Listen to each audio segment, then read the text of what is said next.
25শে ফেব্রুয়ারি 2009।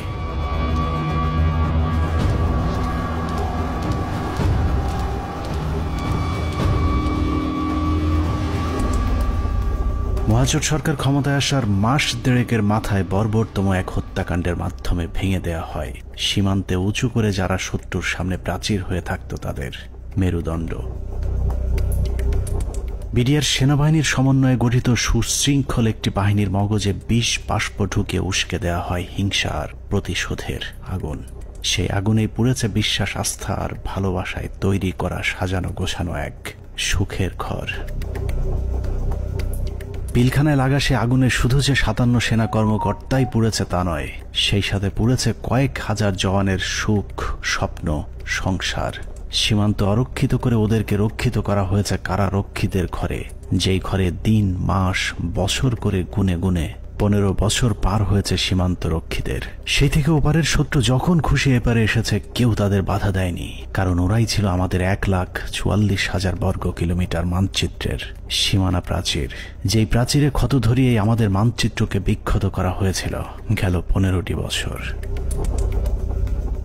মূলত 2009 সালের 25শে ফেব্রুয়ারি বিডিআরের হত্যাকাণ্ডই আমাদের গেল 15 বছরের ভাগ্য লিখে দিয়েছিল।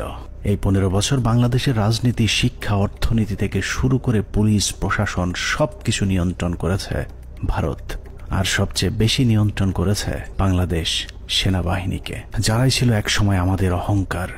নারী, টাকা আর পদের লোভে সেনাবাহিনীর কিছু কর্মকর্তা তাদের মাথা বেচে দিয়েছিল ভারতের কাছে, যাদের পরিকল্পনাতেই খুন হয়েছিল দেশপ্রেমিক 57 জন সেনা কর্মকর্তা।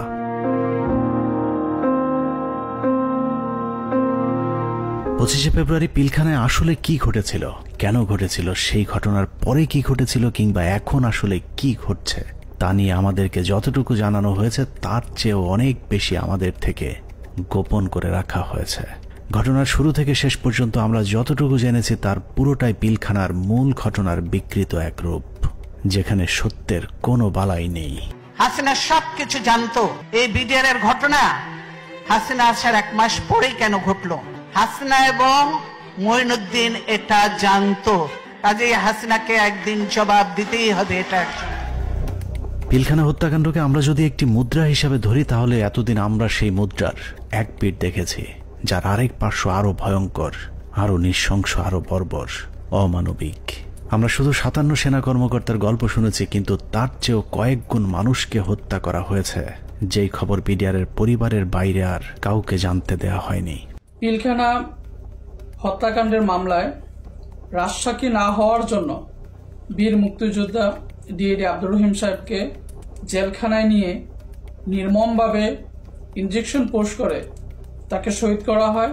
আনুমানিক 28 তারিখ সন্ধ্যার দিকে ওনার ভাইয়ের মানে মেজর ইনাম সাহেবের নির্দেশে আব্বু পিলখানায় আবার জয়েন করে। সন্ধ্যার সময় জয়েন করার সঙ্গে সঙ্গে কিছু আর্মি সদস্যরা আব্বুকে আলাদা করে লোকচক্ষুর আড়ালে নিয়ে যায়। সন্ধ্যা ঘনে আসার পরে একটা গাড়িতে করে চোখ বেঁধে, হাত বেঁধে ঢাকা ক্যান্টনমেন্টের দিকে নিয়ে যায় এবং ডিজিএফআই সেলে নিয়ে যায়। আব্বু তাদের কথাবার্তাতে বুঝতে পারে যে আব্বু ডিজিএফআই সেলে আছে। ওখানে সম্ভবত একটা 12 নম্বর কোন একটা রুমে আব্বুকে 10 থেকে 12 দিন রাখা হয় এবং অমানবিক নির্যাতন করা হয়।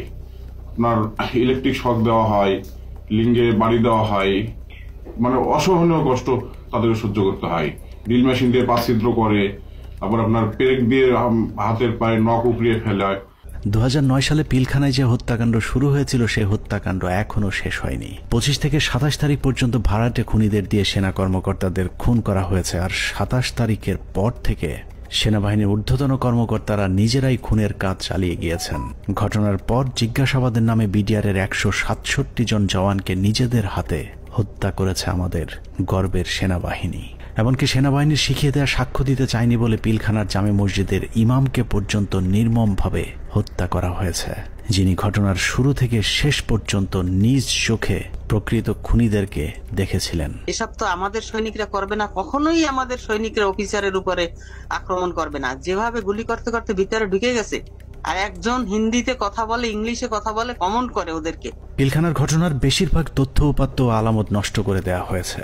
তারপরেও চূড়ান্ত ঝুঁকি নিয়ে দেশপ্রেমিক কয়েকজন সেনা কর্মকর্তা অত্যন্ত গোপনীয়ভাবে কিছু গুরুত্বপূর্ণ তথ্য প্রমাণ নিজেদের সংগ্রহে রেখেছিলেন। বিডিআর হত্যাকাণ্ডের দিন বেঁচে যাওয়া কিংবা পিলখানার বাইরে থেকে বারবার ভেতরে ঢুকে অফিসারদের জীবন বাঁচানোর চেষ্টা করা অথবা যারা ঘটনার সুষ্ঠু তদন্তের ব্যবস্থা করতে চেয়েছিলেন এরকম একদল সেনা কর্মকর্তার সহায়তায় আমাদের আজকের অনুসন্ধানটি করা হয়েছে। দীর্ঘ সময় ধরে চলা আমাদের একান্ত প্রচেষ্টায় ঘটনার মূল রহস্য উদ্ঘাটনের সর্বোচ্চ চেষ্টা করা হয়েছে। তারা রাষ্ট্রের মানুষের সুন্দরভাবে একটা সেবা দেওয়ার জন্য দায়িত্ব নেয় নাই এবং মাত্র 1.5 মাসের মাথায় বিডিআর মতো একটা হত্যাযজ্ঞ তারা চালিয়েছিল পরিপূর্ণ রাষ্ট্র সহযোগিতায়। কারণ রাষ্ট্রকে পরিপূর্ণ এই সময় থামিয়ে রাখা হয়। এই জায়গা একটা বিশাল একটা কাজ করার জায়গা কমিশনের, যে এই পোস্টিং গুলা কাদের অর্ডারে হয়েছিল, কি ক্রাইটেরিয়াতে ওনাদেরকে তখন এইভাবে পোস্টেড করা হলো, কেন এত কুইক, মানে এই জিনিসটা তো সন্দেহের উদ্রেক করে, তাই না? যে 18 ইঞ্জিনিয়ার্স এর কর্নেল মেহেদী স্যার এত ইম্পর্টেন্ট সব কাজ করছিল। ওদেরকে যখন ক্লোজ অ্যারেস্ট করে রাখা হয় বা আয়নাঘরের থেকে নিয়ে ইসে রাখা হয়, মেস বিতে ক্লোজ অ্যারেস্ট করে রাখা হয়, তখন এই রেজানুল খান স্যারের সঙ্গে আমার বাবা দেখা করতে গেছিলেন যে আমার খোঁজ নেওয়ার জন্য। তখন উনি বলেন যে আপনার ছেলে মানে বাংলাদেশের সবচেয়ে বড় সন্ত্রাসী, তার কথা একদম ভুলে যান। পিলখানায় আসার আগের 2 বছর 3 বছর তারা আসলে কি করছিল, কোথায় তাদের পোস্টিং ছিল, তারা কাদের সাথে মেলামেশা করছে। আমাদের অনুসন্ধানে সহায়তাকারী এসব অফিসারদের সকলে বিডিআর হত্যাকাণ্ডের ঘটনায় নির্যাতনের শিকার। কেউ কেউ দীর্ঘ সময় গুমের শিকার, কেউ চাকরিচ্যুত হয়েছেন কিংবা জীবন বাঁচাতে চাকরি এবং দেশ ছাড়তে বাধ্য হয়েছিলেন। ডিজিএফআই কেন আমাদেরকে বাধা দিলেন, উল্টা আর আমাদের সাথে রাগ করলেন যে কেন তোমরা পলাতক এদেরকে ধরে নিয়ে আসলে, তাদের তো পালিয়ে যেতে দেওয়া হচ্ছিল অন্ধকার করে, লাইন কেটে যে তাদেরকে পালিয়ে যেতে দেওয়া হচ্ছিল। এই বিষয়টা অবশ্যই ওই সময় সমস্ত পত্র পত্রিকায় এসেছিল। আর 3 নাম্বার হচ্ছে যে এই যে এরা যে মানে বললো যে এরা ঠিক জানে না কে তাদের কমান্ড করছে, এই যে জিনিসটা সবার মুখ ঢাকা ছিল। তো কে কাকে কমান্ড করছে এটা তো চেহারা, যেমন আমার সৈনিক কিন্তু সবাইকে চিনে একটা ইউনিটের, আমি সবাইকে চিনি যে আমাকে অমুক স্যার এটা বলেছে। একে তো ওখানে হচ্ছে প্যারেড উপলক্ষে বিভিন্ন ইউনিটের সৈনিকরা এসেছিল, সবার মুখ ছিল বাধা, এর জন্য ওরা জানতো না যে কার কমান্ডে তারা কাজ করছে। সেনাবাহিনীর মধ্যম সারির এসব সেনা কর্মকর্তাদের সংগ্রহে থাকা কিছু গোপন অডিও ভিডিও ছিল আমাদের অনুসন্ধানের মূল পুঁজি। স্পর্শকাতর এসব তথ্য উপাত্ত নিয়ে আমাদের আজকের অনুসন্ধান।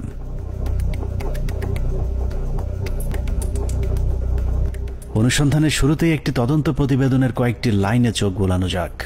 যে প্রতিবেদনটি পিলখানা হত্যাকাণ্ডের পরের 18 কর্মদিবসের মধ্যে তৈরি করা হয়েছিল, কিন্তু আজও পর্যন্ত তা প্রকাশ করা হয়নি।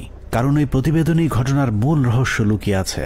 যদিও মূল ঘটনার 50 ভাগও প্রতিবেদনে উঠে আসেনি, যে কারণেই প্রতিবেদনের সীমাবদ্ধতায় বলা হয়েছে তদন্তের স্বার্থেই কমিটি কয়েকটি সংস্থার প্রধান গুরুত্বপূর্ণ ব্যক্তিকে জিজ্ঞাসাবাদ এবং বিভিন্ন গোয়েন্দা সংস্থার নিকট হতে গোয়েন্দা তথ্য সংগ্রহ করা আবশ্যক বলে মনে করেছে, কিন্তু পর্যাপ্ত সহযোগিতার অভাবে কাজগুলো করা সম্ভব হয়নি। ফলশ্রুতিতে পর্যাপ্ত তথ্য প্রমাণ সহ এই বিদ্রোহ এবং হত্যাকাণ্ডের মূল ষড়যন্ত্রকারীদেরকে শনাক্ত করা এবং ঘটনার পেছনের মূল কারণ বা মোটিভ উদ্ঘাটন করা সম্ভব হয়নি। এছাড়া প্রতিবেদনের মন্তব্যে বলা হয়েছে তদন্ত কমিটি সংশ্লিষ্ট গোয়েন্দা সংস্থা সমূহ যেমন এনএসআই, ডিজিএফআই, র্যাব, সিআইটি এবং পুলিশের এসবিকে তাদের সংগৃহীত বিভিন্ন গোয়েন্দা তথ্য প্রয়োজনীয় প্রমাণাদি পেশাগত দৃষ্টিকোণ থেকে বিশ্লেষণ করে কমিটির নিকট সরবরাহ করার জন্য অনুরোধ করেছিল, কিন্তু বর্ণিত সংস্থাসমূহ হতে কোনো সহযোগিতা পাওয়া যায়নি।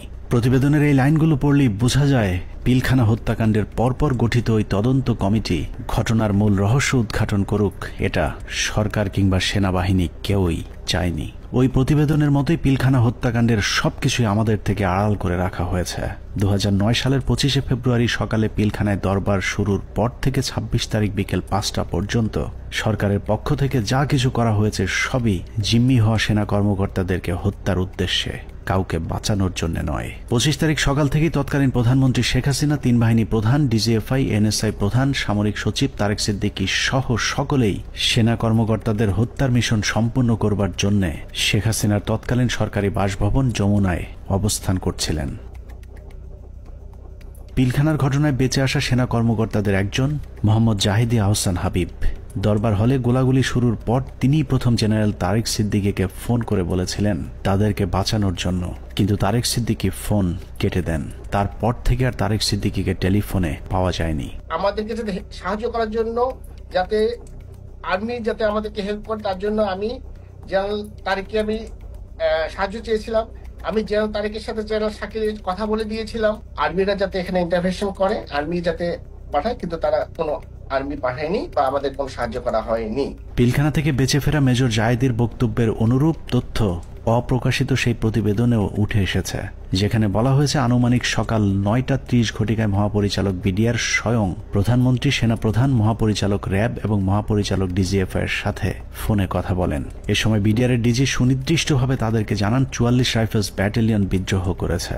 এছাড়াও অবরুদ্ধ অন্যান্য সেনা কর্মকর্তাগণও তাদের মোবাইলে সাহায্যের জন্য বিভিন্ন স্থানে টেলিফোন করেন ও SMS পাঠান। আত্মীয় স্বজন, বন্ধু বান্ধব ও সহকর্মীদের তাদের অসহায়ত্বের খবর জানান। সাহায্য প্রত্যাশায় আটকে পড়া কর্মকর্তারা জানায় দরবার হল বিদ্রোহী জওয়ানদের নিয়ন্ত্রণে, আমরা বন্দী, আর কথা বলা যাচ্ছে না, দ্রুত ব্যবস্থা নিন, আর হয়তো দেখা হবে না, তুমি ভালো থেকো, আমার সন্তানদের যত্ন নিও, ইত্যাদি ইত্যাদি। প্রতিবেদনের এতটুকু অংশ পড়লে বোঝা যাচ্ছে যে সকাল 9:30টায় প্রধানমন্ত্রী, সেনাপ্রধান, র্যাব ডিজি এবং ডিজিএফআই, NSI সহ সকলেই বিডিআর এর ডিজি মেজর জেনারেল শাকিল আহমেদের পরিণতি কি হতে যাচ্ছে তা জেনে গিয়েছিলেন। তারপরেও কোনো পদক্ষেপ নেওয়া হয়নি। সাথে প্রায় 1 প্লাটুন আমার র্যাব ছিল, আমার সাথে আরো 2-3 জন অফিসার ছিল। আমি মেজর রাজনের কথা বলেছি, মেজর রাজন অলথ্রু আমার সাথে ছিল, আমার সাথে আরো 2-3 জন পুলিশ অফিসার ছিল। মেজর জুলকার তখন সম্ভবত সে ক্যাপ্টেন জুলকার ছিল, ক্যাপ্টেন ইয়াসির ছিল, আপনার ওইদিকে আমার 5 নম্বর গেটে মেজর আমিন ছিল, আমার টুয়াইসি বর্তমানে সে প্রবাসী মেজর আমজাদ ছিল, আমার সঙ্গে ছিল আরো আপনার এসপি শহীদ ছিল, আমার অ্যাডজুটেন্ট খালিদ, ক্যাপ্টেন খালিদ ছিল। তো অসংখ্য অফিসার, প্রায় 7-8 জন আমরা মিলিটারি এবং পুলিশ অফিসার সব মিলে প্রায় আমি মনে 7-8 আরো বেশি 10-12 জন আমরা 5 নম্বর গেটে ছিলাম। আমরা কিন্তু কমপ্লিটলি একটা অল্টারকেশনের ভিতরে ছিলাম। আমরা বারবার এই তৎকালীন আমি এডিজি কেই বেশি করে বলবো, কারণ এডিজি কর্নেল রেজানুর, আমি এখনো অবাক হচ্ছি যে এই ব্যক্তিটিকে কেন প্রশ্নের সম্মুখীন করা হয়নি। তখনও কিন্তু সুযোগ ছিল তাকে প্রশ্ন করার, তখন করা হয়নি, কিন্তু এখনো কেন করা হচ্ছে না। এই ব্যক্তিটি কিন্তু আমাদেরকে বারবার বাধা দিয়েছে যে আমরা যেন ভিতরে প্রবেশ না করি। সে যমুনা ভবনের থেকে সে বারবার বলছিল এবং ফের রেফারেন্স দিচ্ছিল প্রাইম মিনিস্টারের, যে উনি বলেছেন একটা আলোচনা হবে, কেউ যেন আমরা এখানে বিডিআর গেটে কোনো ধরনের আক্রমণ না করি এবং ভিতরে ঢোকার চেষ্টা না করি। ততক্ষণে সেনাবাহিনী এবং র্যাবের বেশ কয়েকটি দল পিলখানার বিভিন্ন গেটে অবস্থান নিয়েছিল। ভেতরের পরিস্থিতি ক্রমেই নিয়ন্ত্রণের বাইরে চলে যাচ্ছে সেই খবর তাদের কাছেও পৌঁছেছিল, কিন্তু তাদেরকে পিলখানার ভেতরে অভিযান চালানোর পথে বাধা সৃষ্টি করে রেখেছিল সেই একই জায়গা থেকে। রেজাকে সেখানে কর্নেল রেজানুর খান, র্যাবের এডিজি, সে থামাই দেয় যে কোনোভাবে, সে ঢুকতে পারে নাই। সেটা কিন্তু আমি বলতেছি অ্যারাউন্ড 9 AM আমরা আসবার আগে, যেটা আমাকে রেজা, আমি ওখানে যাওয়ার পরে 10:30টার সময় রেজা আমাকে ব্রিফ করে যে স্যার এই অবস্থা, আপনারা কি ঢুকতে পারবেন? তখন আমি জেনারেল হাকিমকে বলি, উনি বললেন যে না, এখন ঢোকা যাবে না। CGS, chief of general staff, general Moin তো তখন পতিতা হাসিনার কাছে বঙ্গভবনে বসে অপেক্ষা করতেছে আদেশ শুনবার জন্য, নিজে থেকে কোনো সেনাপ্রধান হিসেবে কোনো অর্ডার দেয় নাই। এখানে একটা জিনিস ক্লিয়ার করি, এই বিডিআর অপারেশনের সময় 3 জন, এটা তো আর্মির অ্যাকশন, এটা কোনো পলিটিক্যাল কোনো কিছু হওয়ার কথা না, 3 জনের কমান্ডের দায়িত্ব ছিল। একটা ছিল সেনাপ্রধান জেনারেল মঈনুল আহমেদ, সে যেহেতু হাসিনার সাথে বসে আছে গণভবনে, তখন কিন্তু যমুনায়, গণভবন না, যমুনায় বসে আছে। আর তার বর্তমানে chief of general staff major general সিনাইব জামালি, তার আদেশ দেওয়ার কথা, হ্যাঁ ভিতরে ঢুকো। আর অন দ্য স্পট কমান্ডার একজন। এখানে আমরা অনেক অফিসার ছিলাম, কিন্তু সবাই কমান্ডার দায়িত্ব সেখানে পায় না। নিয়ম অনুযায়ী ব্রিগেডিয়ার জেনারেল হাকিমের অন দ্য স্পট কমান্ডার, 3 জনের একজনের কাছ থেকে যদি আমরা আদেশ পাইতাম, আমরা ভিতরে ঢুকতাম। অনুমতি দিচ্ছে করে চলতে থাকে কালক্ষেপণ।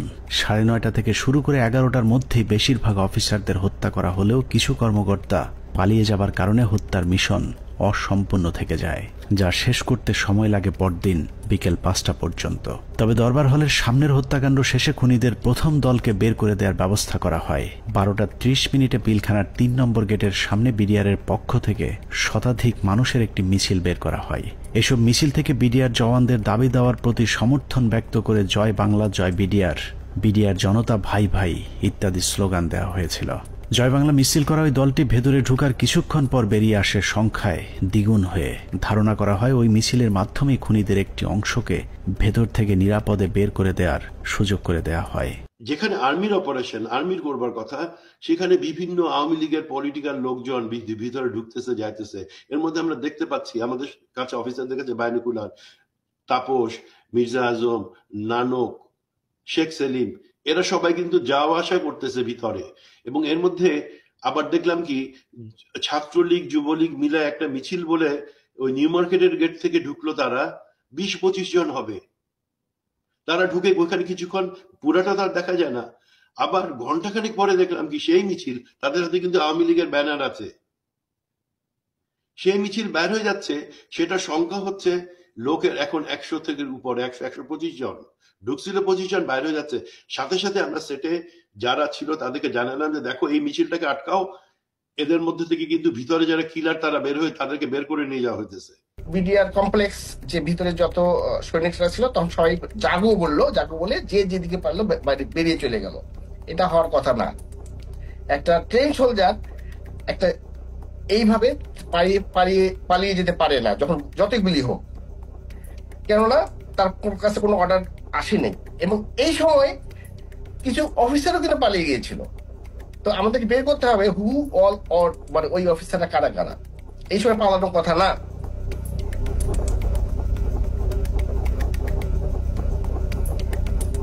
দুপুর 1:30।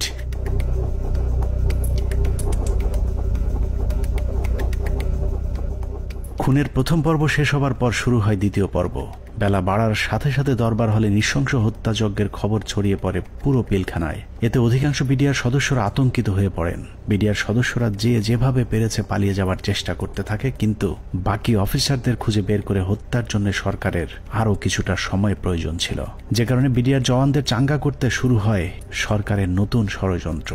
নাটকের এই পর্বে মঞ্চে আসে মুন্নি সাহা এবং জয় মামুন, যারাই প্রথম গুজব ছড়িয়ে দেন পিলখানায় অপারেশন ডাল ভাতের টাকা নিয়ে অসন্তোষের কারণেই বিডিআরের ডিজিকে জিম্মি করেছে বিডিআরের জওয়ানেরা। এর পরপরই সেনাবাহিনী নিয়ে নানা ধরনের উস্কানিমূলক তথ্য প্রচার করতে থাকে বিশেষ কয়েকটি গণমাধ্যম। অফিসারদের কি অবস্থা? অফিসার যারা ছিল দরবার হলে যারা ছিল তাদের কি অবস্থা? তারা অনেকে ভেঙে গেছে, অনেকে আমাদের জিম্মিতে আছে, তাদেরকে কিছু করা হয়নি। ওরা খুব ভালো হয় জানে বিডিআর এর প্রতি কি অন্যায় অবিচার চলে। আপনাদের তো অনেক দিনের এটা ক্ষোভ, আজকে কেন? আজকে কোন পরিপ্রেক্ষিতে এটা করলেন? উনি বোঝেন না, উনি খালি আশা দেয়। এখন আমরা ওনাদেরকে আটক অবস্থায় রাখছি যাতে আমাদের দাবিগুলা মাননীয় প্রধানমন্ত্রী এবং স্বরাষ্ট্রমন্ত্রী আমাদের দাবি মানবেন। দেখছিলেন মুন্নি সাহার সঙ্গে বিশেষ।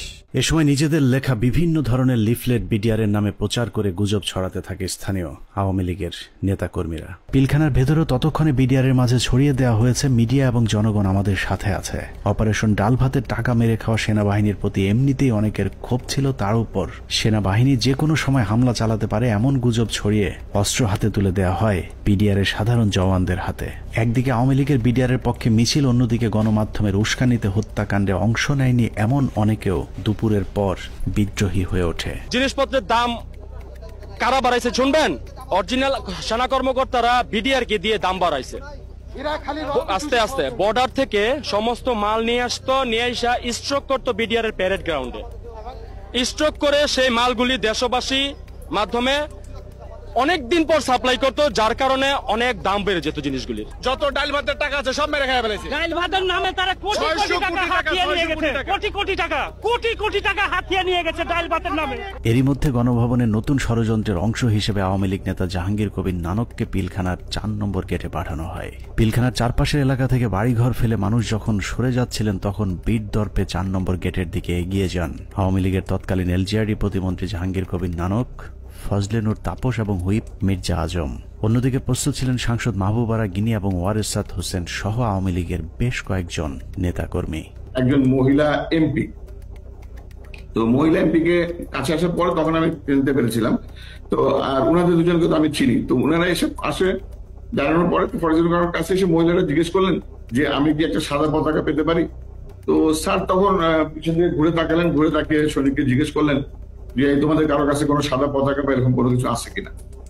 তো তৎপরবর্তীতে ওখান থেকে ওরকম সাদা পতাকা কোনো কিছু না পাওয়াতে উনি স্যার বললেন যে আমার কাছে একটা রুমাল আছে, এটা চলবে কিনা। উনি এটা দিয়ে দিলেন। বাট উনারা এই সময় স্যার কিন্তু ওনাদেরকে জিজ্ঞেস করলেন যে আপনারা যে এখান দিয়ে যাবেন ওখান থেকে গুলি হচ্ছে, তো তখন ওই মহিলা এমপি গিনি বলেছিলেন যে না আমাদেরকে গুলি করবেন বা গুলি আসবেন আমাদের দিকে, আপনি এটা নিয়ে চিন্তা করবেন। তো এই জিনিসগুলো কিন্তু কিছু সিগনিফিকেন্ট জিনিস, তখন এগুলো অর্থ বুঝি নাই যে ওনারা এইভাবে এত কনফিডেন্ট কি, বাট এগুলো যেমন পরবর্তীতে জীবনে আসার পরে আমি বুঝতে পেরেছি যে আচ্ছা এইটার মানে তাহলে এই জিনিসটা দাঁড়ায়। আওয়ামী লীগের ওই প্রতিনিধি দলকে পেয়ে বিডিআর সদস্যরা মনে করেছিল তারা হয়তো বিডিআরকে বাঁচাতেই এসেছিল, কিন্তু এটাই ছিল বিডিআরের জন্য সবচেয়ে ভয়ঙ্কর ফাঁদ, যেই ফাঁদে পা দেয় পিলখানা হত্যাকাণ্ডের পুরো দায় বিডিআরের উপর চলে আসে। পিলখানা 4 নম্বর গেটে যখন নানক আজমদের নেতৃত্বে আওয়ামী লীগের একটা দল পিলখানার ভেতরে পৌঁছায়, তখন বিডিআরের পোশাক পরা কিছু লোক তাদের সাথে বেশ কিছুক্ষণ কথাবার্তা বলেন। তাদের মধ্যে কি কথা হয়েছে সেটা জানা না গেলেও এর পরপরই বিডিআরের কয়েকজন ব্যক্তিকে সামনে নিয়ে আসা হয় যাদের নাম এর আগে কখনো শোনা যায়নি। তাদের মধ্যে একজন ডিএডি তৌহিদ, যাকে আমরা পিলখানা হত্যাকাণ্ডের কথিত মূল হোতা হিসেবে এতদিন ধরে জেনে এসেছি। নানক আজমদের সাথে বৈঠক করা ওই দলটি ডিএডি তৌহিদ সহ কয়েকজন ডিএডিকে খুঁজতে থাকেন। বিডিআরের পোশাক পরা ওই দলটি ডিএডি তৌহিদের পিলখানার বাসায় গিয়ে তৌহিদের সন্ধান চেয়েছিলেন, কিন্তু বিডিআরের পোশাক পরা থাকলেও ডিএডি তৌহিদ সেনাবাহিনী নাকি বিডিআরের কর্মকর্তা সেটাও তারা জানতেন না। আমার বাসার সামনে নেম প্লেট ছিল তৌহিদ লেখা, জিজ্ঞেস করতেছে যে তৌহিদ উনি কি বিডিআর না আর্মির? আমি বলছি উনি বিডিআর এর র্যাঙ্ক কি? ডিএডি কি আর্মির না বিডিআর এর? মানে ওনারা এটাও চিনে না যে ডিএডি র্যাঙ্ক আর্মি বিডিআর এ হয়, বুঝেন? তাহলে ডিএডি তৌহিদের পরিবারকে ভয়ভীতি দেখিয়ে তার অবস্থান জানা হয়। এরপরই প্রথমবারের মতো দৃশ্যপটে আসেন ডিএডি তৌহিদ, ডিএডি আব্দুর রহিম সহ বেশ কয়েকজন বিডিআরের সৈনিক, যাদেরকে বিডিআর বিদ্রোহের নেতা পরিচয় দিয়ে নিয়ে যাওয়া হয় প্রধানমন্ত্রীর সাথে বৈঠকে। বেলা 3:40 বিডিআরের 14 দলের একটি প্রতিনিধি দল শেখ হাসিনার বাসভবন যমুনায় প্রবেশ করেন। পিলখানা হত্যাকাণ্ড নিয়ে করা গোপন সেই প্রতিবেদনে উল্লেখ করা হয়েছে, বিডিআরের ওই প্রতিনিধি দলটি যমুনায় শেখ হাসিনার সাথে বৈঠকের সময় সেখানে আর কাউকে থাকতে দেওয়া হয়নি। অর্থাৎ পিলখানার ভেতরে সেনা কর্মকর্তাদের ভাগ্যে কি ঘটেছিল সেই খবর একমাত্র শেখ হাসিনাকেই জানানো হয়েছিল। যমুনায় বৈঠক শেষে বিডিআরের প্রতিনিধি দল গেটের বাইরে আসার পর অপেক্ষমান সাংবাদিকদের সাথে কথা বলেন। সেখানে নানান প্রশ্নের জবাব দেওয়ার পর ভেতরে কতজন শহীদ হয়েছেন সেটা নিয়ে জিজ্ঞেস করতেই ডিএডি তৌহিদকে সেখান থেকে সরিয়ে নিয়ে যায় জাহাঙ্গীর কবির নানক।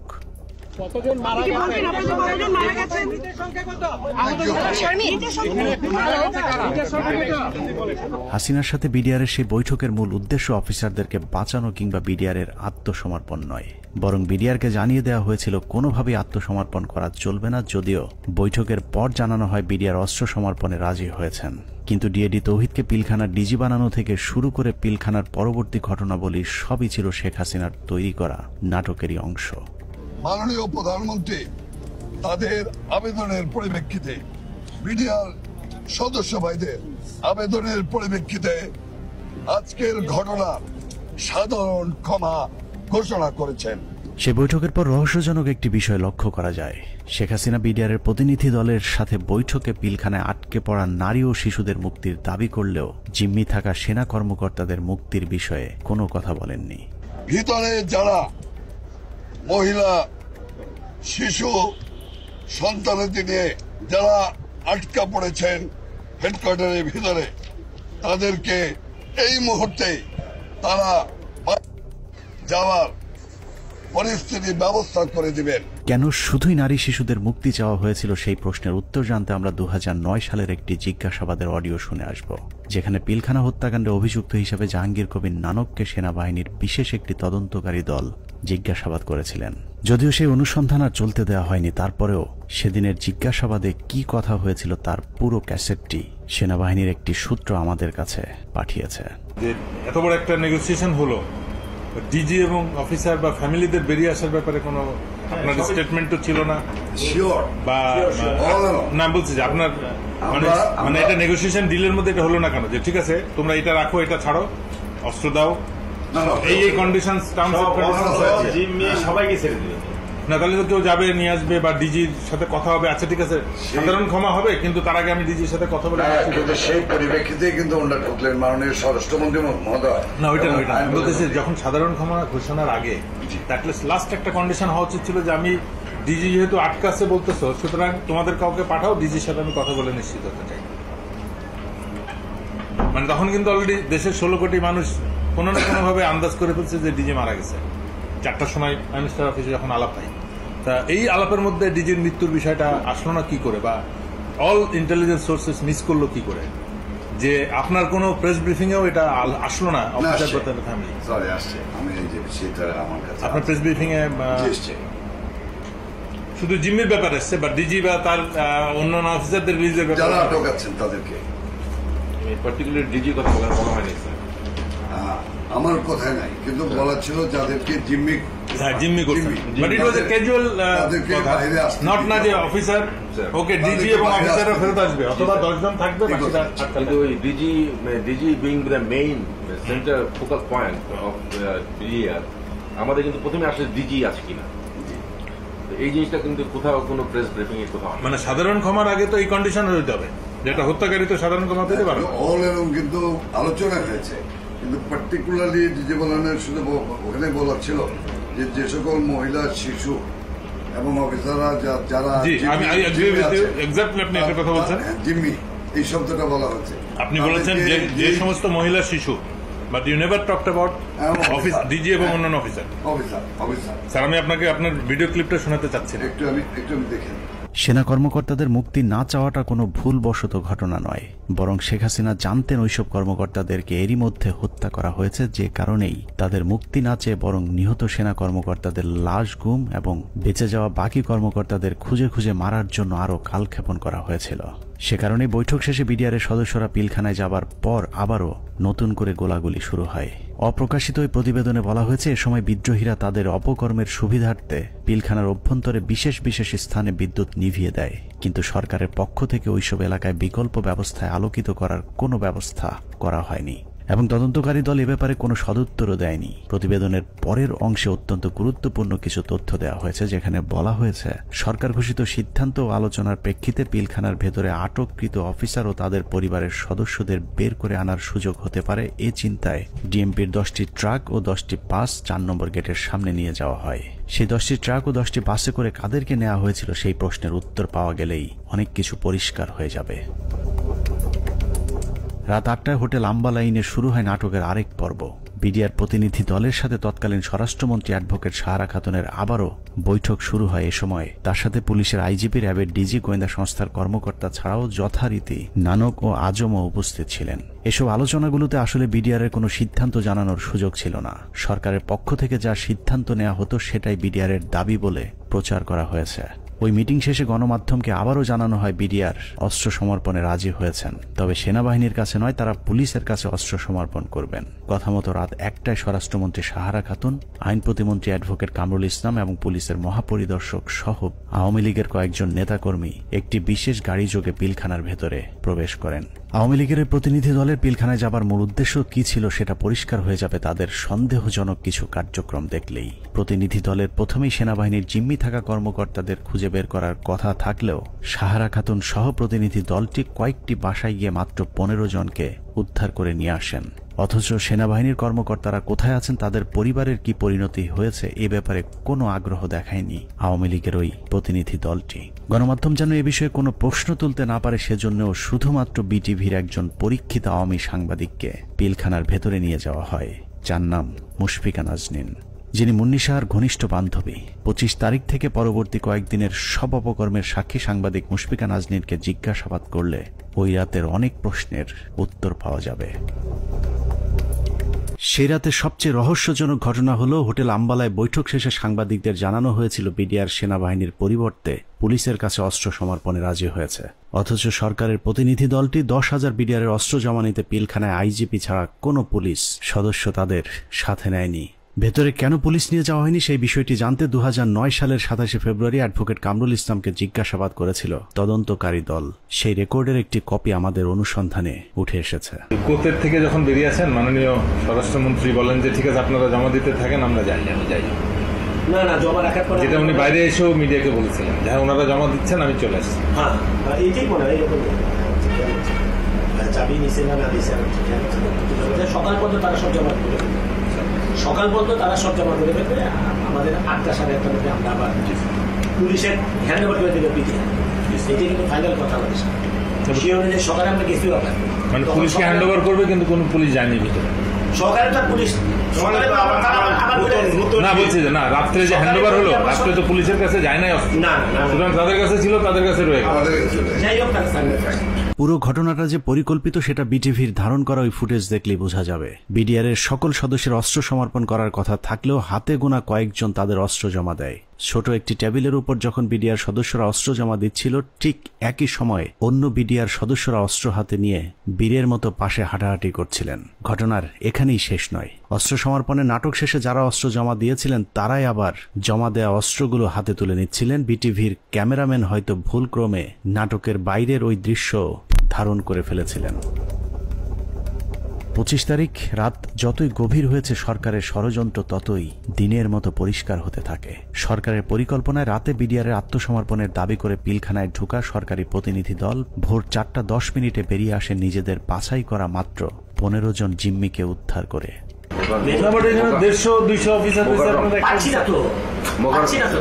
তাহলে মানে যে কোনো হোস্টেজ রেস্কিউ, মানে যে কোনো হোস্টেজ রেস্কিউ অপারেশনের প্রথম তো আমার হোস্টেজের কে কে আছে, অফিসার এবং তার পরিবার, কয়জন অফিসারকে আমার সাথে আনলাম, কয়জন প্লাস হোস্টেজের মধ্যে সব থেকে বড় হোস্টেজ যেটা ডিজি এবং তার পরিবার, তাদের কেউই আসলো না। তাদের বেঁচে আছে না মরে গেছে তাও জানলাম না। তাহলে হোস্টেজ অপারেশন কি হবে? রেস্কিউ করতে যান,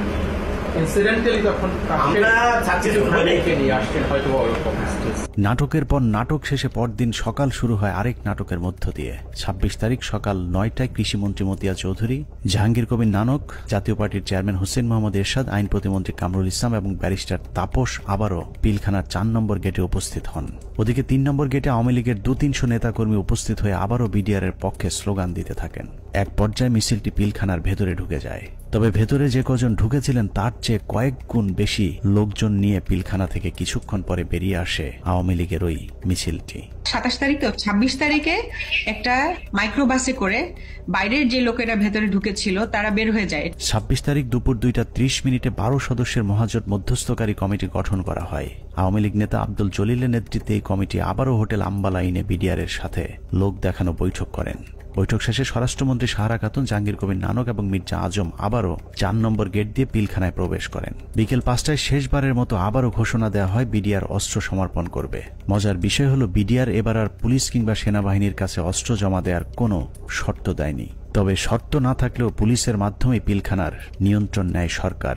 এর পরপরই শেখ হাসিনা জাতির উদ্দেশ্যে ভাষণে বলেন, পরিস্থিতি এখন সম্পূর্ণ সরকারের নিয়ন্ত্রণে।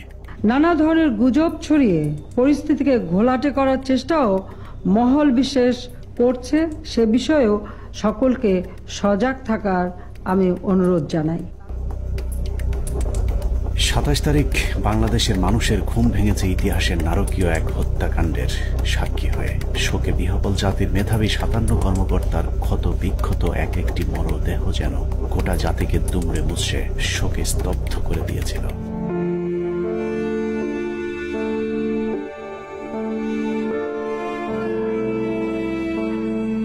এভাবেই শেষ হয় শ্বাসরুদ্ধকর পিলখানা ট্র্যাজেডির 33 ঘন্টা।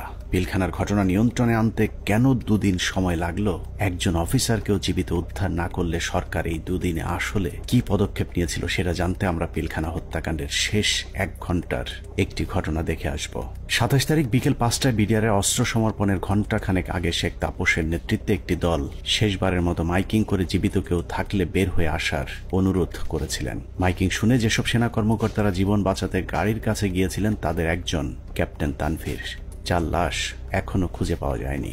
আমাদের হাতে আসা একজন সিপাহীর জিজ্ঞাসাবাদের একটি রেকর্ডে ক্যাপ্টেন তানভীর সম্পর্কে গুরুত্বপূর্ণ তথ্য পাওয়া গেছে। উনি হচ্ছেন আমাদের এমপি তাপস। তখন উনি আমার দিকে বড় বড় করে চোখ থেকে তাকালেন, এমপি তাপস। ওনাকে বলছে তাহলে গাড়িতে উঠে। আমি বললাম, স্যার আমাকে নিয়ে যান, আমি এখানে একা কি করবো। বলছে না, তুমি 1 নম্বর গেট দিয়ে, তারপরে বলতো 1 নম্বর গেট দিয়ে তুমি বাইরে চলে যাও। বললাম ওনাকে গাড়িতে উঠে চলে যাবে। এর মধ্যে তার স্যার আমার হাতে হাত রাখে, একে বলে মনে কোনো চিন্তা করো না, তুমি বাসা চলে যাও। চলে গেলেন গাড়ি নিয়ে, আমি চলে আসবো। অনুসন্ধানে জানা যায় বিডিআর সৈনিকদের জিজ্ঞাসাবাদের সময় গোপনে রেকর্ড করা এই বক্তব্যটি সিপাহী মুহিতের, যিনি বিডিআর হত্যা মামলার ৭০ নম্বর আসামি। জিজ্ঞাসাবাদের সময় একজন সেনা কর্মকর্তার কাছে সিপাহী মুহিত ক্যাপ্টেন তানভীরের ভাগ্যে আসলে কি ঘটেছিল তার বিশদ বর্ণনা দিয়েছেন। উনি এখান থেকে ফোনে কথা বললেন, আমার মোবাইলে কথা বললেন, এক জায়গায় সার বললেন, আরেক জায়গায় চুরি করে কথা বললেন। তখন আমার মোবাইলেরও সার্চ নাই, মোবাইল বন্ধ হয়ে গেছে, আমিও কথা বলতে পারলাম না। আমি আরো সারা রাত রাগারাগি করছি স্যার আপনার জন্য, আমিও আমার পরিবারের সাথে কথা বলতে পারলাম না। সিপাহী মুহিতের বক্তব্য অনুযায়ী ক্যাপ্টেন তানভীর সবশেষ তার স্ত্রীর সাথে মুহিতের মোবাইল ফোনে কথা বলেছেন এবং ফোনের চার্জ শেষ হয়ে যাবার পর লাইন কেটে যায়। ঘটনার সত্যতা জানতে আমরা তানভীরের স্ত্রীর সাথে কথা বলেছিলাম। তানভীরের স্ত্রীও ঠিক মুহিতের মতো একই বক্তব্য দিয়েছেন। ফোনে কথা বলতে বলতে কি ফোন কেটে গিয়েছিল, এরকম কিছু মনে করতে পারি? এরকম ফোন হয় কেটে গিয়েছিল বা কোনো আর সাউন্ড পরে শুনতে পাইনি। তার মানে সিপাহী মুহিত এবং তানভীরের স্ত্রী দুজনের বক্তব্যে এটা পরিষ্কার যে ক্যাপ্টেন তানভীরকে বিডিআর নয়, তাপস নিজেই হত্যা করেছে। অতএব তাপসই বলতে পারবে তানভীর কি জীবিত নাকি তাকে মেরে ফেলা হয়েছে।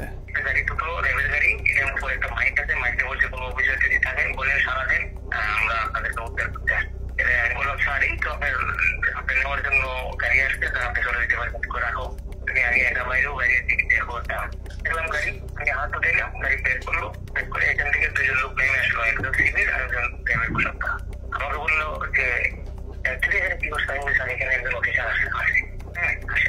আসলো, আসা করে জিজ্ঞেস করলো যে আপনি কে?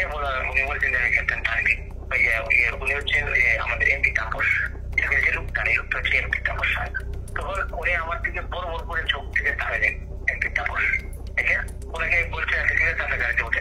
সূত্র জানিয়েছে মুহিতের জিজ্ঞাসাবাদের এই রেকর্ডটি সিআইডিতে থাকাকালীন সেনাবাহিনী এবং র্যাবের কয়েক দফা জিজ্ঞাসাবাদ শেষে মুহিতকে সিআইডিতে জিজ্ঞাসাবাদের সময় মুহিত বলেন, আমার কোনো দোষ নেই, আমার অপরাধ একটাই, তা হলো জিজ্ঞাসাবাদে আমি ক্যাপ্টেন তানভীরকে তাপসের গাড়িতে তুলে দেওয়ার কথা সেনাবাহিনীর কর্মকর্তাদেরকে জানিয়েছিলাম। কোনো একটি জিজ্ঞাসাবাদের সময় তাপস নিজে উপস্থিত থেকে মুহিতকে নির্যাতন করেছেন বলেও অভিযোগ করতে শোনা যায় সিপাহী মুহিতের ওই গোপন রেকর্ডে।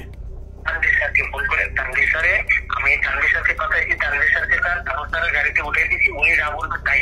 উনি যদি আমি বলে যে আমি ওনাকে পাঠাই না, তাহলে আমার বাড়িটা তিনি বলছি তাপসের কথা আমাকে এমন পিছনে দিল, দিয়ে আমাকে নিয়ে আবার সেনের ভিতরে রাখলো। রাখার পরে আবার লোক আসলো, তাপস সার আসবে, তাপস সারকে নিয়ে আসে। তারা এনে বলে স্যার ওই সাবার বেটা সবাই আপনার বলে আপনাকে তানভীরকে আপনি নিয়ে আসতেন, নিয়ে সে এমন জোরে থাপ্পড় মারলো আমাকে একটা, আমি একটা বাড়িতে বলে গেলাম। উঠাইলো, উঠাই বলছে তুই এই কথা আর কখনো যাতে তোর মুখ দিয়া না আসে।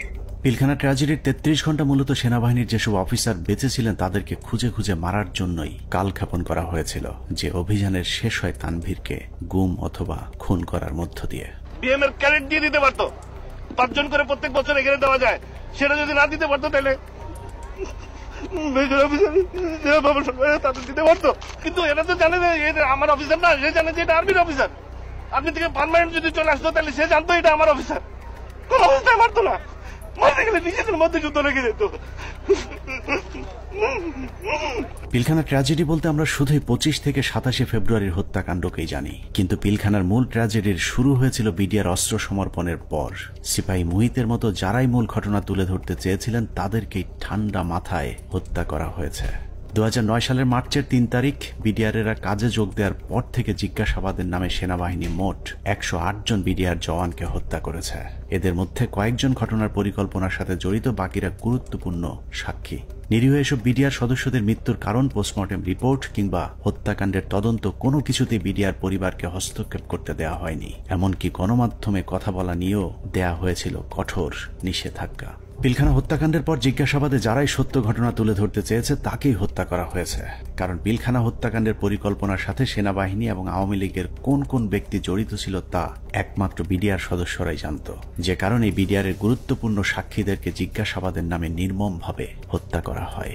আমি কেন 16 বছর জেল খাটলাম, এই জেল খাটার যে কারণ, এই কারণ আজ পর্যন্ত আমি আবিষ্কার করতে পারি নাই। আমার কাছে অত্যন্ত আশ্চর্যের কোয়েশ্চেন ছিল যে একটা নিরপরাধ মানুষকে কিভাবে 16টা বছর একটা দেশের বিচার বিভাগ আটকিয়ে রাখতে পারে। পিলখানার ভিতরে হত্যাকাণ্ডের সময় ভাই একটা পরিষ্কার একটা ছাই রঙের একটা পিকআপ ছিল। আমার সেলিম যেটা বলে, স্যার আমাদের মারার কোনো পরিকল্পনা ছিল না, দেখেন আমিও ইনজুর্ড, মানে রিকোয়েস্টেড গুলি তার হাতে লেগেছিল, আমাকে দেখাইছি, আমি দেখছি, তার কাছে কাগজও ছিল। তো আমি বললাম যে তুমি তো সবারে কাম 1 by 1 বললা, তোর ঘটনা এটা কেন? তো স্যার আমরা তো এর মধ্যে ছিলাম না, আমার কথা ছিল আমাদের পরিকল্পনা একরকম ছিল, এখানে এটা ছিল না, কিন্তু বাইরে থেকে একটা পিক আপ আসে, এই পিক আপ থেকে গুলি করে। তো সেখানে তো স্যার আমাকেও চিনে না, ওই সাদ্দর এক লাইনে ছিল, তো গুলিটা সাদ্দের গায়ে লাগে, ওই গুলির একটা অংশ আমার গায়ে লাগে। এইটা করে সম্পূর্ণ বহিরাগত। আমি বিশ্বাস করি এটা ভারত থেকে আসা, যাদেরকে পরে সুন্দর করে পার করে দেওয়া হয়, একটা অংশ চলে যায় গাড়িতে করে আসাদুজ্জামান নূর এলাকার ওই এলাকা দিয়ে, আরেকটা অংশ যায় বিমানে।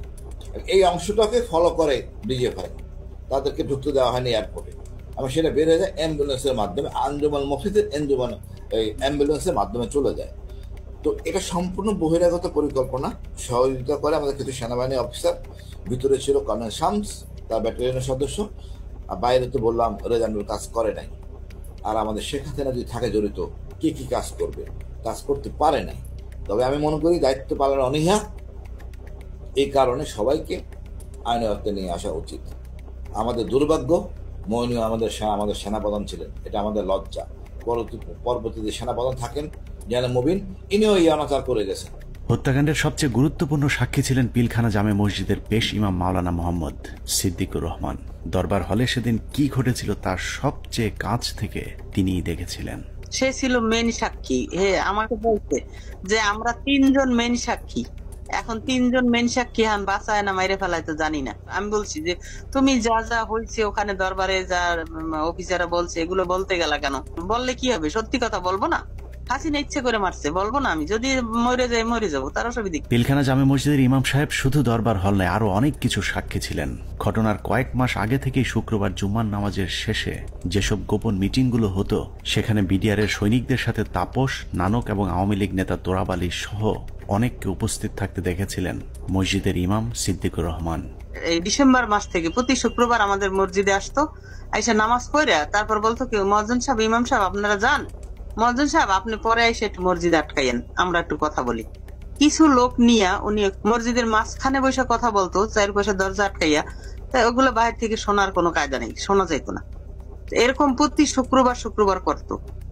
ওই যে হাজি সেলিম নাকি ওনার নাম, আমাকে হুজুর যখন বাসায় আসছে দরবার হল থেকে, তারপরে মানে উনি ঘরে পায়চারি করে আর মানে পান খায় আর পাগলের মতো করতেছে যে এইসব কাহিনীর জন্য হয়েছে।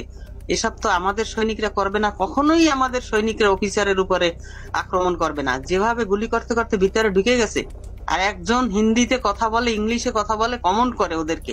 পিলখানা জামে মসজিদের পেশ ইমাম তার পরিবারকে জানিয়েছিলেন, দরবার হলে বিডিআরের একজন সৈনিক প্রথমে অস্ত্র ধরলেও প্রথম হত্যা করা হয় বিডিআরের একজন সৈনিককে, যে কারণেই সৈনিকেরা উত্তেজিত হয়ে উঠেছিলেন। তারপরেও বিডিআরের সৈনিকেরা কোনো অফিসারকে গুলি করেননি, বরং একটি আতঙ্কের পরিবেশ তৈরি করতে চেয়েছিলেন। কিন্তু হঠাৎ করেই কয়েকজন অজ্ঞাত মুখোশধারী দরবার হলে ঢুকে অফিসারদেরকে এলো পাতাড়ি গুলি করতে থাকেন। যারা আমাদের সৈনিক তারা কিন্তু উপরে গুলি করছে, তারা কিন্তু ভিতরে গুলি করেনি, গায়ে গুলি করেনি। তাদেরকে গুলি করার অর্ডার দিয়েছে একজন, মানে বলতেছে আমাদের বাসার সামনে থেকে যায় এক বাবুর্চি, হাতে একটা লাঠি। তখন আমার ছেলে আবার ওয়ালের উপর থেকে বলতেছে, আঙ্কেল আপনি লাঠি নিয়ে যান কেন? আমি যদি লাঠি না নিই না আমার নাকি মেরে ফেলবে। এখন এরা ভয়ে এরা অস্ত্র নিয়েছে, কিন্তু এরা গুলি করে নেই। এরা কি করছে, ওই ছাদের দিকে গুলি করছে, উপরে গুলি করছে, এই করিডোরে ওরা বের হয়ে চলে গেছে।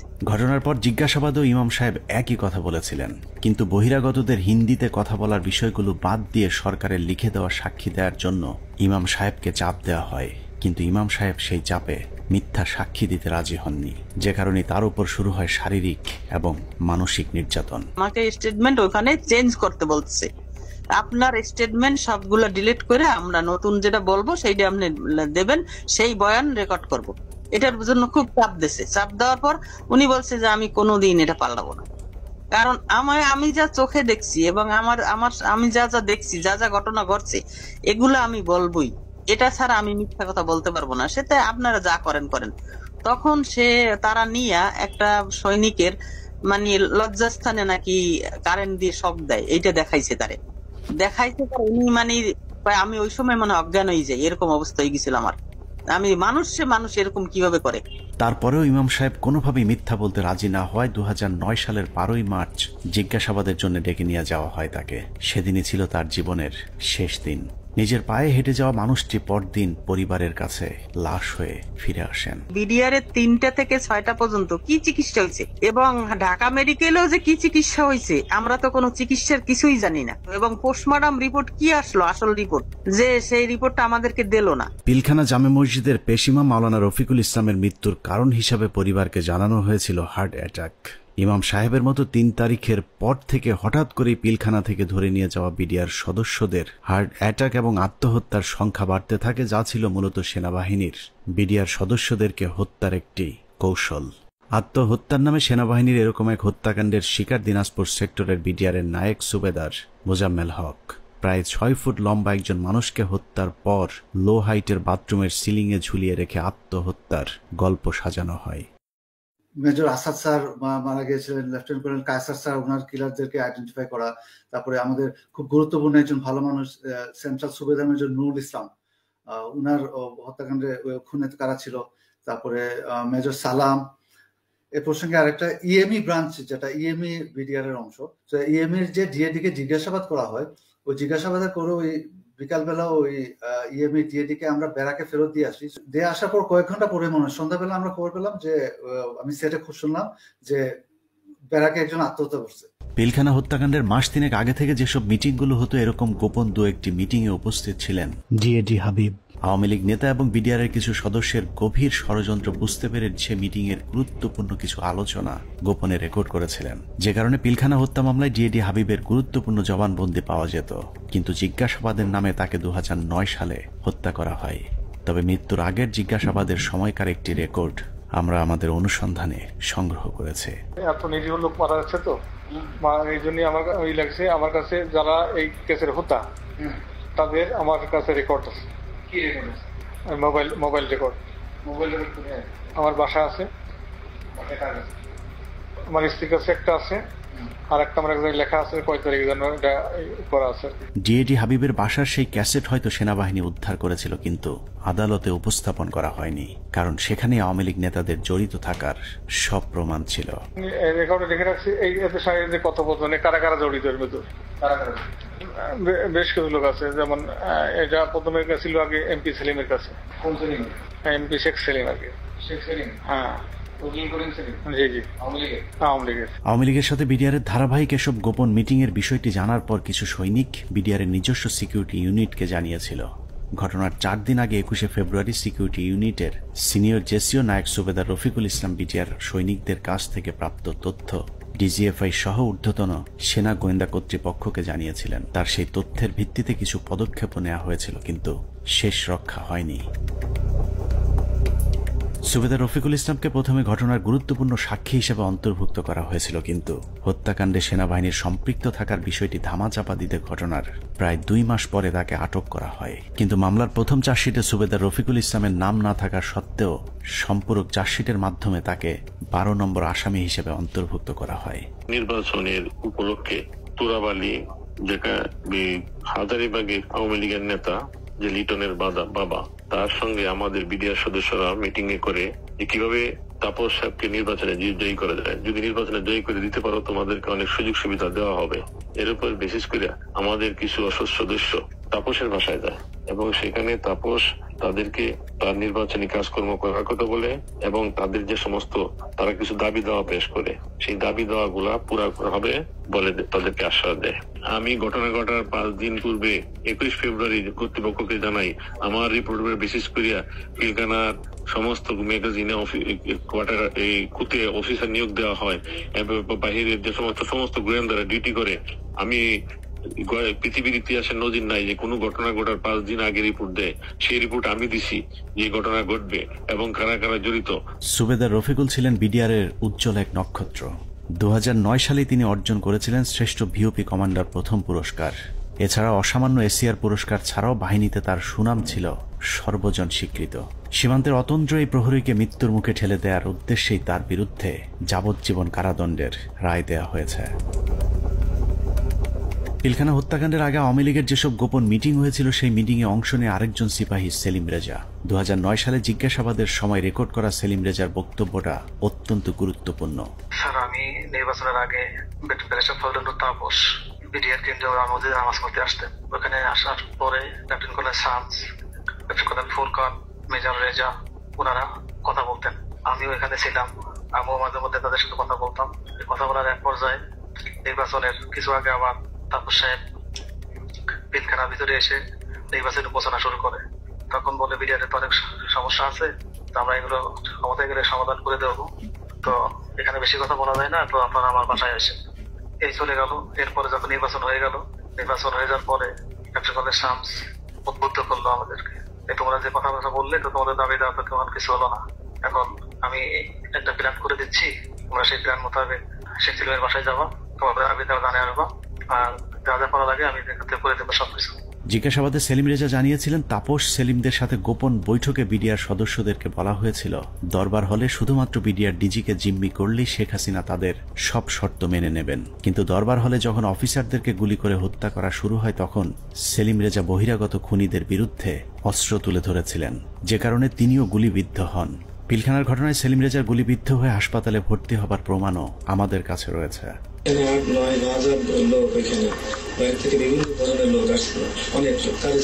সেলিম রেজা তারপরেও অপরাধী, কারণ তিনি বিডিআর এর ডিজিকে জিম্মি করতে চেয়েছিলেন, কিন্তু ফাঁসি হবার মতো অপরাধ সেলিম রেজা করেননি। আওয়ামী লীগ নেতাদেরকে বাঁচাতেই সেলিম রেজার বিরুদ্ধে ফাঁসির রায় দিয়ে তাকে হত্যার পরিকল্পনা করা হয়েছিল। আমি এটা সমতুল্য অফিসারদের জিম্মি করার উদ্দেশ্য নিয়েছে, কিন্তু হত্যা করার উদ্দেশ্য ছিল না, কাউকে মারার উদ্দেশ্য ছিল না। তো সেই তখন ওই মুহূর্তে আমি তাদেরকে সেভ করতে পারি, বাঁচাতে পারিনি। এরপরে এসকালার থেকে যারা ছিল তারা চুল লম্বা লম্বা ছিল, পরশুরাম দেওয়া আমাদের দেশের কোনো সহি বলে আমার মনে হচ্ছিল না। থেকে ডিজি শেখ সহ আমাকে গুলি করে, ডিজি শেখ জায়গায় সামনে পড়ে যায়, আর আমার হাতে প্রথমে বুকে লাগে আমার গুলিটা বুলেট প্রুফ থাকায় গুলিটা রিকোয়েস্ট হয়ে মুখের সম্মুখ ভাগ উপরে চলে যায়, আর একটু হলে আমার হয়তো গলায় লাগতো। 3টা গুলি আঘাত আমার গায়ে। পিলখানা হত্যাকাণ্ডের মূল পরিকল্পনাকারীদের আড়াল করতে বাংলাদেশ সেনাবাহিনী যা করেছে তা হিটলারের বর্বরতাকেও ছাড়িয়ে যায়। হিটলার যদিও অন্য দেশের অন্য ধর্মের মানুষকে হত্যা করতে চেয়েছিল, কিন্তু সেনাবাহিনী নিজেদের সহকর্মীদের উপরেও চালিয়েছে মধ্যযুগীয় বর্বরতা। পিলখানা হত্যাকাণ্ডের মূল পরিকল্পনাকারীদের পরিচয় যেই প্রকাশ করতে চেয়েছে তাকেই দুনিয়া থেকে সরিয়ে দেওয়া হয়েছে। এই ক্ষেত্রে বিডিআর এর পাশাপাশি সেনাবাহিনীর কর্মকর্তাদেরকেও ন্যূনতম করুণা দেখায়নি সেনাবাহিনী। পিলখানা হত্যাকাণ্ডের অনেক গুরুত্বপূর্ণ ঘটনার সাক্ষী ছিলেন ক্যাপ্টেন শাহনাজ। তিনি প্রথম হত্যাকাণ্ডে ভারতীয় বাহিনীর উপস্থিতি আবিষ্কার করে গণমাধ্যমকে বক্তব্য দিয়েছিলেন। যে এসএমজিটি দেখা যাচ্ছে সেই এসএমজিটি সিলিংটা নরমাল সিলিং এর মতো না, একটু টেল ইউ দ্যাট এই সিলিং বাইনোকুলারটা আমরা আরবিতে ব্যবহার করি না, আমার জানা মতে বিডিআর ব্যবহার করে না। তার এই বক্তব্যের চড়া মূল্য দিতে হয়েছিল দেশপ্রেমিক সেনা কর্মকর্তা ক্যাপ্টেন শাহনাজ জাহানকে। প্রচন্ড পরিকল্পিত, অনেক আগে থেকে পরিকল্পনা করার বিষয়টা, ওই কথাগুলো তো আমি ওই দিনই বলেছি। তারপরে যেটা হলো যে আমি এরপরে চাকরি ছেড়ে দিই একদিন পরেই, আর 27 তারিখে, তো আমি 28 তারিখে আমি প্রথমে করি অ্যাপেন্ডিক্স যে সাবমিট করি যে আমি এখানে আর চাকরি করব না, কারণ হচ্ছে আমার মোরাল ডাউন হয়ে গেছে। এখানে বাংলাদেশের মতো আর্মির ভেতর, ঢাকার ভেতরে কিভাবে এই ঘটনা ঘটলো, কেউ কোনো প্রশ্নের উত্তর দিচ্ছে না আমি যেখানে। এবং আমাকে যখন থ্রেড দেওয়া হলো আমাদেরই প্রতিষ্ঠান থেকে, তখন আমি বুঝে গেলাম যে আসলে এখানে কি হয়েছে। উপরে যে আমি জিজ্ঞেস করছি, তারপরে আমাকে যখন পরবর্তীতে এমএস করলেন, নিজে কল করলেন, তখন আমি স্যারকে বললাম যে স্যার আমাকে স্যারকে বললাম না, তার আগে যে আমি বলেছিলাম যে জামিউল স্যার ছিলেন আমাদের ইঞ্জিনিয়ার্সের, তখন এমএস ব্রাঞ্চে, তখন আমি স্যারকে প্রশ্ন করেছিলাম যে স্যার এই যে পোস্টিং গুলো হলো, আপনি তো নিজেই পোস্টিং গুলোর সাথে যুক্ত ছিলেন, আপনি কি আমাকে বলতে পারেন যে 57 জন অফিসারকে কেন আপনারা গত 3 মাসে একসাথে পোস্টেড করলেন? আপনারা কি জানতেন স্যার এখানে ওনাদেরকে মেরে ফেলা হবে? উনি আমার মানে ওনার যে রিয়াকশনটা ছিল, ধরেন আমার কি হবে যে না তো এরকম কিছু না, আমরা হঠাৎ করে শুনলে কি হয়, হি ওয়াজ লাইক তুমি ফোনে এসব কি আলোচনা করতেছো, it's so secret thing, I have asked him. So উনি আমার ফোনের লাইনটা কেটে দিয়ে আবার অন্য লাইন থেকে কল করেছেন, টিএনডিতে কল করেছেন, যেটা আর্মি লাইন আর কি। সেটাতে উনি বললেন যেটা অনেক সিনিয়র হাই লেভেলের বিষয়, যেটা আমরা জানি হাই লেভেলের বিষয়টা, প্রাইম মিনিস্টার নিজে যুক্ত ছিলেন, ইন্ডিয়া প্রেজেন্ট ছিল। এগুলোতে আমি কর্নেল মোস্তাফিজ স্যারের প্রোগ্রামে দেখলাম ইন্ডিয়া তার ফোর্স নিয়ে বিভিন্ন পয়েন্টে পয়েন্টে কিন্তু উপস্থিত ছিল, এবং ইন্ডিয়ান ফোর্স নিজেই সেটা তার ওয়েবসাইটে প্রকাশ করেছে, যেটা মোস্তাফিজ ভাই স্যার একটা বলেছেন। সো ওইটা হচ্ছে হাই লেভেলের বিষয়, যেটা আমরা কেউ জানতাম না। নিজের চোখের সামনে সহকর্মীদের পরিকল্পিত হত্যাকাণ্ড কোনোভাবেই মেনে নিতে পারেননি শাহনাজ, যে কারণে বিডিআর হত্যাকাণ্ডের বিচার নিয়ে সবচেয়ে সোচ্চার ছিলেন ক্যাপ্টেন শাহনাজ। কিন্তু ক্যান্টনমেন্টের নিয়ন্ত্রণে থাকা সেনাবাহিনীর ওই পক্ষটি ক্যাপ্টেন শাহনাজকে থামাতে পরিকল্পিতভাবে তার স্বামীকে হত্যা করেন। হাজব্যান্ড যিনি পরবর্তীতে মারা যান, তিনি ছিলেন 44 আপনার মানে বিএমএ লং কোর্সের কন্টেম্পোরারি। উনি ছিলেন ফাইটার পাইলট, কোঅর্ডিনেটর আশরাফ ইবনে আহমেদ। তো তার কাছে আমি একটা ইনফরমেশন পাই, যেমন সে তখন ঢাকায় ছিল, তার ইউনিটে ছিল, সে মিগ 29 এর পাইলট ছিল। সে আমাকে ওই 7টা বা 7:30টার দিকে জানায় যে তার একজন আত্মীয় সিভিল, সে নাকি তাকে ফোন করেছিল এবং তারা বলেছিল যে তারা খুব ভয় পাচ্ছে, মানে এই জিনিসটার সাথে অনেকগুলো প্রোগ্রামার যুক্ত ছিল, প্রোগ্রামার। পিলখানা হত্যাকাণ্ডকে কেন্দ্র করে 4 দফায় মোট 96 জন মেধাবী সেনা কর্মকর্তাকে বহিষ্কার, আটক, জেল, গুম কিংবা হত্যা করা হয়েছে। এর মধ্যে হত্যাকাণ্ডের পরপর সেনাকুঞ্জে প্রধানমন্ত্রী এবং সেনাপ্রধানের সামনে প্রতিবাদ করার অপরাধে প্রথমেই সেনাবাহিনীর 13 জন অফিসারকে বহিষ্কার করা হয়। পিলখানার মূল ঘটনা তৎকালীন সময়ে গঠিত তদন্ত কমিশনকে জানানোর অপরাধে 5 জন কমান্ডোকে তাপসের উপর মিথ্যা গ্রেনেড হামলা মামলায় ফাঁসানো হয়। এদের 5 জনকে 13 মাস অজ্ঞাত স্থানে গুম করে রাখার পর গ্রেফতার দেখানো হয়। তারপর সবাইকে মিথ্যা মামলায় ফাঁসিয়ে 5 বছর করে কারাদণ্ড দেয়া হয়। তাপস হত্যা মামলা চেষ্টা, এটা একটা ভুয়া মামলা যেটা মতিঝিল থানায় দায়ের করা হয় এবং এইটাতে যে সমস্ত সিভিলিয়ান যারা অপরাধী আছে তাদেরকে বিচারের আওতায় আনার আগেই একই অপরাধে আর্মির 5 জনকে, ভেরি ইয়াং ট্যালেন্টেড অফিসার যারা খুবই অ্যাক্টিভ ছিল, যারা তারা হয় এই তদন্তের সাথে সম্পৃক্ত অথবা এই বিডিআর হত্যাকাণ্ডের বিরুদ্ধে সোচ্চার ছিল, তাদেরকে প্রথম গুম করা হয়, ব্যাপকভাবে শারীরিক নির্যাতন করা হয় এবং পেপার ওয়ার্ক, সব থেকে দুঃখজনক হচ্ছে কাগজে কোর্ট মার্শাল, মানে তাদেরকে গুম অবস্থায় পেপার সই করে দেখানো হয়। যখন জেলে হস্তান্তর করা হয় তখন তারা জানতে পারে যে তাদেরকে 5 বছর জেল দেওয়া হয়েছে। এর মধ্যে একটা দীর্ঘ সময় তাদের পরিবার জানতোই না তারা কোথায় এবং তারা কিভাবে তাদের কি অবস্থায় আছে। আমি একটু 5 জন অফিসারের নাম বলি। এরা হচ্ছে captain Fuad, captain Rajib, captain Helal, captain Reza এবং ক্যাপ্টেন সুবায়ল। এরা কিন্তু হয় তদন্তের মধ্যে জেনে গেছিল যে আসলে কি জিনিসটা হয়েছে, কারণ আমরা যেই জবানবন্দি ইনিশিয়াল ইন্টারোগেশনের পরে সেটা পাইতাম, তারা কিন্তু ওদের সাথে শেয়ার করতাম। এবং এই ক্যাপ্টেন রাজীব, ক্যাপ্টেন ফুয়াদ, তারা তো এমআইএসটি থেকে বের হয়ে আসছিল, অস্ত্র নিয়ে বের হয়ে আসছিল যে তারা ঢুকে অফিসারদের উদ্ধার করবে। এই সমস্ত অফিসারকে করলো কি, কয়েকদিন পরে, বিডিআর ঘটনার কয়েকদিন পরে তারা এখানে একটা ভয়ঙ্কর খেলা খেলে। তাদের ধারণা থেকে এই অফিসাররা যদি বাইরে থাকে বা জীবিত থাকে তাহলে কিন্তু সত্যটা প্রকাশ পেয়ে যাবে যে এর মধ্যে ভারত জড়িত, এর মধ্যে আওয়ামী লীগ জড়িত, আওয়ামী লীগের কোন কোন নেতা জড়িত। হঠাৎ করে ডিবির মনিরুল ইসলাম এবং র্যাবের তখন লেফটেন্যান্ট কর্নেল জিয়াউল হাসান, খুনি জিয়াউল হাসান, তারা প্রথম আলোর সাথে মিলে একটা চক্রান্ত করলো। চক্রান্তটা কিভাবে, এই যে 5 জন অফিসারের নাম বললাম তারা কিন্তু তখন বিভিন্ন দপ্তরে চাকরি করতেছে, তদন্তে সাহায্য করতেছে। তারা বেশি সবাই কমান্ডো, সবাই বাংলাদেশ সেনাবাহিনীর সব থেকে প্রশিক্ষিত অফিসার, পেশাদার অফিসার, তারা কাজ করতেছে তাদের অফিসে। প্রথম আলোর নিউজ আসলো যে তাপসের উপরে যে বোমা হামলা হয়েছে, মনিরুলের উদ্ধৃতি দিয়ে, মনিরুল প্রথম আলোকে দিয়ে এই চালটা চাললো যে যে তাপসের উপরে বোমা হামলা হয়েছে সেটাতে সম্ভবত আরো 7 জন জড়িত আছে যারা সেনাবাহিনীর অফিসার। তার 2 দিন পরে প্রথম আলো আবার একটা নিউজ ছাপলো, আবারও মনিরুলের উদ্ধৃতি দিয়ে, সেই মানে পুলিশের ডিবির মনিরুল, পরে যে সিটিআইটি অর সামথিং